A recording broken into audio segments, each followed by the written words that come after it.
শওকত মোল্লা অন্তত 25,000-এর বেশি ভোটে ভাঙড় থেকে এবার বিধায়ক হিসেবে নির্বাচিত হবেন। গতবার তারা নওশাদকে বিশ্বাস করে ভুল করেছিলেন। ভাঙড়ে না আইএসএফ এর পায়ের তলার মাটি সরে গেছে। জুতো মেরে গরু দান করা, নামটা বাদও দিয়েছো তুমি, আবার তুলবেও তুমি, গাছে ওঠাবে তুমি, মইও কেড়ে নেবে তুমি।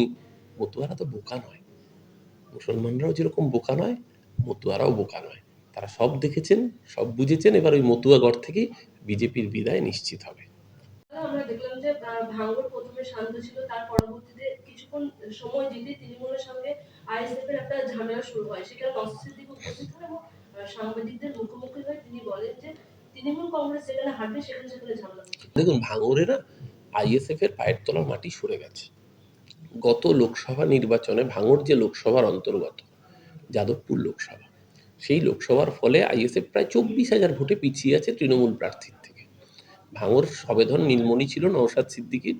ভাঙড়ের সংখ্যালঘু মুসলমানদের আসলে মুসলমান সম্প্রদায়ের মানুষ খুব সরল সিধে হন।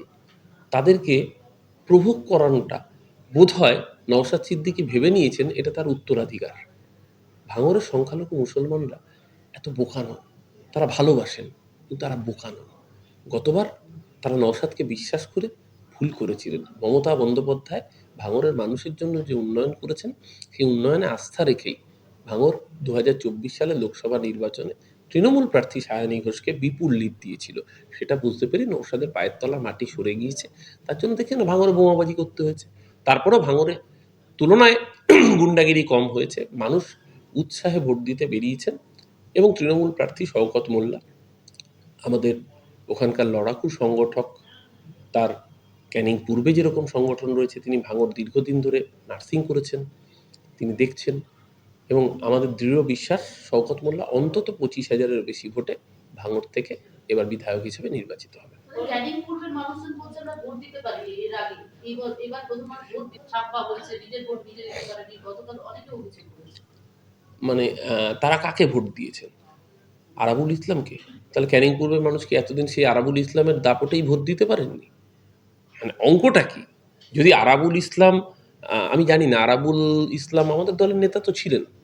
আরাবুলের যে জগ আর কি, যে জগ কাণ্ডে উনি বিখ্যাত, জলের জগ, স্কুলের শিক্ষিকাকে ছুঁড়ে মারা, তো আরাবুলের জলের জগটা কি এখন প্রতিক্রিয়াশীল থেকে প্রগতিশীল হয়ে গেছে? সিপিএম এর উত্তরটা সবচেয়ে ভালো দিতে পারবে।